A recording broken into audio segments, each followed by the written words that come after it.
আসসালামু আলাইকুম ওয়া রাহমাতুল্লাহি ওয়া বারাকাতুহু। আজকে আলোচনা করব কোন দুরূদ পড়লে ৮০ বছর পর্যন্ত কবর আযাব বন্ধ থাকে।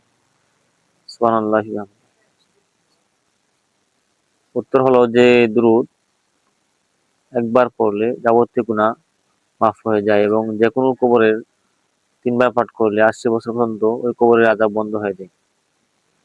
আর ২০ বার পড়লে মাতা-পিতার রূহে বখশেশ দিলে মাতা-পিতার দাবি পূরণ হয় এবং ১০০০ বার এবং ১০০০ ফেরেশতা কিয়ামত পর্যন্ত তার মাতা-পিতার কবর জিয়ারত করতে থাকে। সুবহানাল্লাহ। এই আমলটি হলো দুরূদে হাজারি।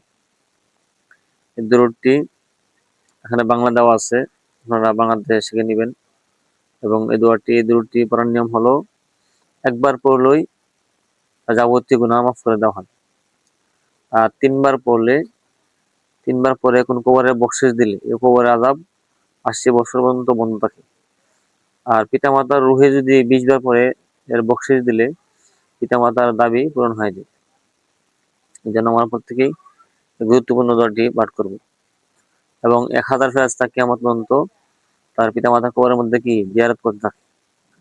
দুরূদটি হলো আল্লাহুম্মা সাল্লি আলা মুহাম্মাদিন মাদামাতিস সামাওয়াতু ওয়া সাল্লি আলা মুহাম্মাদিন মাদামাতু রাহমাতু ওয়া সাল্লি আলা মুহাম্মাদিন মা দামাতিল রাকাবাতু ওয়া সাল্লি আলা রূহি মুহাম্মাদিন ফিল আরওয়াহি ওয়া সাল্লি আলা সূরাতি মুহাম্মাদিন ফিল সূরি ওয়া সাল্লি আলা ইসমি মুহাম্মাদিন ফিল আসমাই ওয়া সাল্লি আলা নাফসি মুহাম্মাদিন ফিন নুফুসি ওয়া সাল্লি আলা নূরি মুহাম্মাদিন ফিন নূরি ওয়া সাল্লি আলা কলবি মুহাম্মাদিন ফিল কুলুবি ওয়া সাল্লি আলা তুরাবি মুহাম্মাদিন ফিত তুরাবি ওয়া সাল্লি আলা খাইরি খালকিহি সাইয়্যিদিনা মুহাম্মাদিন ওয়া আলা আলিহি ওয়া আসহাবিহি আজমাইন বিরহমাতিকা আরহামার রাহিমিন।